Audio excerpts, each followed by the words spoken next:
صدیق اکبر رضی اللہ عنہ میں کچھ خوبیاں ایسی ہیں جو کسی صحابی میں نہیں ہیں.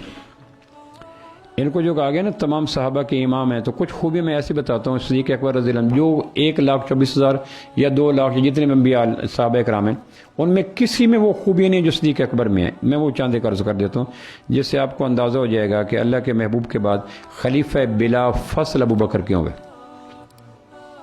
خلیفہ بلا فصل کا معنی ہوتا ہے کہ اللہ کے محبوب کی وفات اور امت کے خلافت کے درمیان کوئی اور خلیفہ نہیں ہے، پہلا خلیفہ صدیق اکبر رضی اللہ عنہ ہے. سب سے پہلی خوبی جو صدیق اکبر رضی اللہ عنہ کی ہے وہ یہ ہے کہ تمام صحابہ میں کسی صحابی کا بطور صحابی ذکر قرآن مجید میں نہیں ہے. حدیث میں صحابی کہا گیا، حضور نے صحابی کہا، تابعین نے صحابی کہا، صحابہ نے صحابہ کہا کہ یہ صحابی ہے، یہ صحابی ہے، یہ صحابی ہے. لیکن واحد صحابہ کے گروہ میں صدیق اکبر ہے جس کو سورہ توبہ کی آیت نمبر 40 میں اللہ نے کہا یہ صحابی ہے. اذ یقول لصاحبہ، جب آپ اپنے صحابی سے کہہ رہے تھے لا تحزن ان اللہ معنا، گھبراؤ نہیں، غار کی خلوتوں میں اللہ ہمارے ساتھ ہے.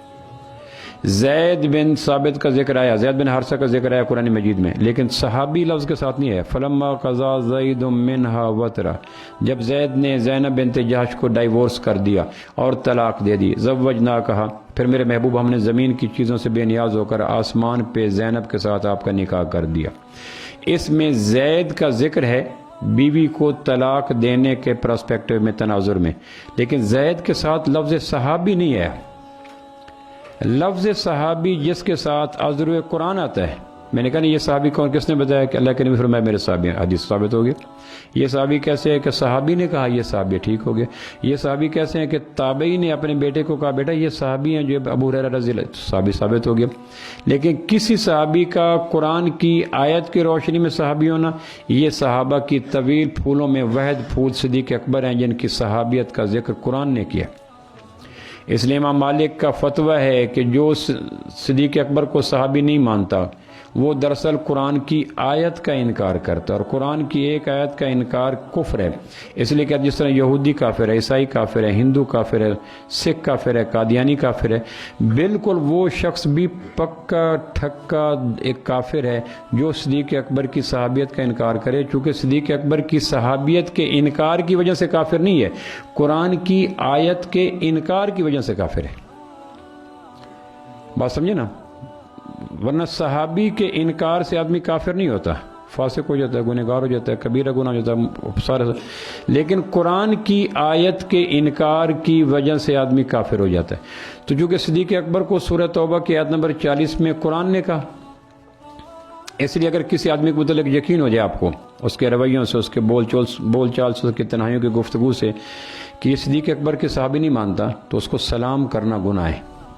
کیا حال ہے کہہ سکتے ہیں، السلام علیکم کہنے نہیں کہا جا سکتا. ان کا جنازہ پڑھنا گناہ ہے، ان کو مسلمانوں قبرستان میں دفن کرنا گناہ ہے. اس کا ذبیحہ کھانا حرام ہے، جس طرح خنزیر کتے کا کھا لینا، اس کا ذبیحہ کھانا حرام ہے. اگر کنفرم ہو جائے کہ یہ شخص صدیق اکبر کا دشمن ہے تو اس کے ساتھ وہ معاملہ کیا جائے گا جو سکھ، یہودی، عیسائی، قادیانی کے ساتھ کیا جاتا ہے. یہ قرآن کی آیت کا تقاضا ہے، کسی اور بنیاد پہ نہیں ہوگا. امام مالک رحمہ اللہ کا فتویٰ ہے،